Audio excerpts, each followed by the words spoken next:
My mother-in-law has done terrible things to me. I used to think that cultural differences wouldn't matter in marriage if two people really loved each other. But oh, how wrong I was. The appearance of my mother-in-law in my marriage had made my married life no different from hell.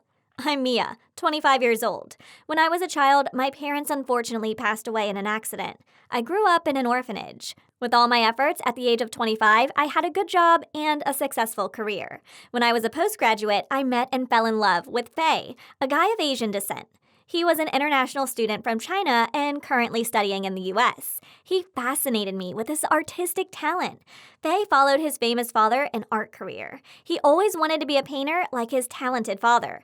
After some time, we came to the decision to get married. Faye had a small proposal that he wanted to bring his parents to the US and let them live in our house for him to easily take care of them. Honestly, I didn't really like the Asian tradition of having the husband's wife live with his parents, but I couldn't help it. Faye's parents were old, and his father also had a heart condition, so he couldn't leave the two lonely elderly people at home.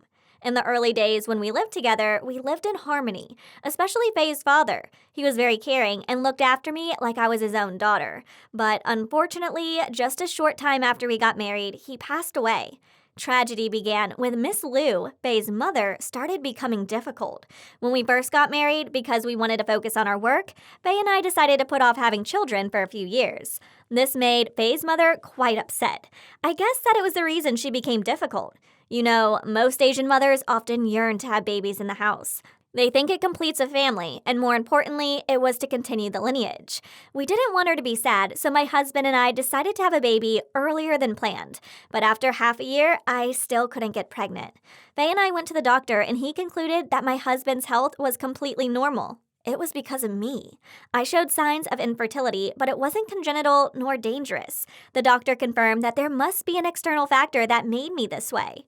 I was devastated because I would most likely lose the ability to be a mother. Isn't that a woman's greatest tragedy? Faye's mother, after learning about it, seemed to become harsher to me. She used to nag me about leaving home early and coming home late, then working all day without caring about my family. But still, Miss Lou brought me a glass of orange juice from time to time, asking how I was and telling me to drink it before going to work. One day, I returned home and found Faye and his mother arguing quite intensely. She said that someone sent flowers and gifts to our house, so she suspected I was having an affair with someone else. No matter how I explained it, Miss Lou still didn't believe me.